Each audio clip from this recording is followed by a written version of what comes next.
When data is transferred between two devices, it usually isn't sent as one huge block. Instead, it is divided into smaller pieces before being transmitted across the network. That immediately raises an interesting question. How large should each piece be? If those pieces are too large, they may exceed the limits supported by the network. If they're too small, communication becomes inefficient because more packets are required to transfer the same amount of information. To solve this problem, TCP uses a mechanism called maximum segment size, commonly known as MSS. In this video, we'll understand what this value represents, how it is calculated, where it appears during communication, how both sides exchange it during connection establishment, and what happens if one side doesn't advertise it at all. Now, let's begin the explanation. Imagine you're uploading a large file to a server. The application generates data and passes it down to the transport layer, where it is divided into smaller chunks before being sent across the network. Now, the obvious question becomes, how much information should be placed into each chunk? The answer depends on the limitations of the underlying network.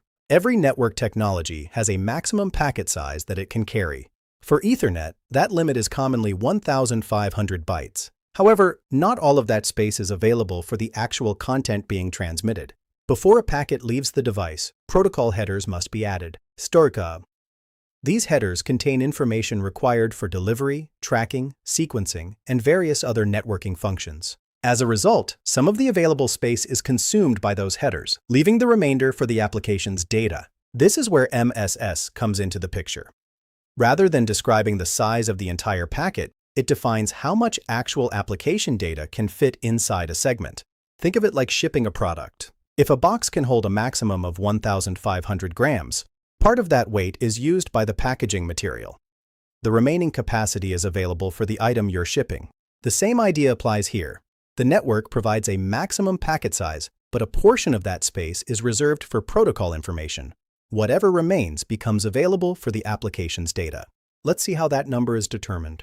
In a typical IPv4 environment, the IP header occupies 20 bytes, and the transport layer header occupies another 20 bytes. Starting with a packet size limit of 1,500 bytes, those headers consume 40 bytes. That leaves 1,460 bytes available for the actual content. This is why you'll frequently see a value of 1,460 when analyzing packet captures on Ethernet networks. Let's visualize the process in detail. Suppose an application generates exactly 1,460 bytes of data. The transport layer adds its header. The network layer then adds another header. The resulting packet becomes 1,500 bytes in total, fitting perfectly within the network's limit. Because everything fits within the allowed size, no fragmentation is required. At this point, many people assume that the value of 1,460 represents the size of the entire packet. That's not correct. It refers only to the application data. The headers are added separately before transmission, which makes the final packet larger than 1,460 bytes. Now let's talk about where this information is exchanged. Interestingly, it is not part of the standard header fields that appear in every segment. Instead, it is carried as an option during connection establishment. Options allow devices to share additional capabilities before data transfer begins. Examples include maximum segment size, window scaling, selective acknowledgement, and timestamps. These options help both sides optimize communication before any real data is exchanged. The exchange takes place during the three-way handshake.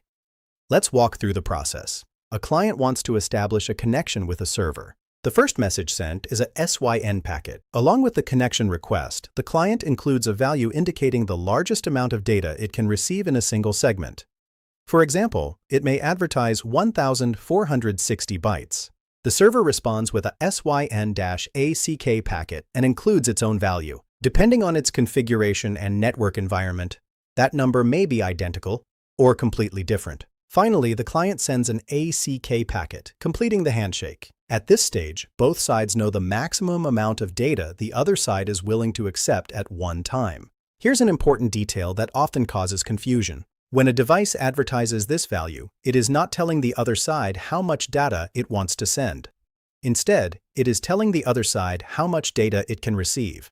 For example, suppose the client advertises 1,460 bytes and the server advertises 1,380 bytes. In that situation, data sent toward the client can contain up to 1,460 bytes of application data. Data sent toward the server should not exceed 1,380 bytes. Each side follows the limit advertised by its peer. This ensures that neither device receives segments larger than it can comfortably handle. Now let's consider another interesting scenario.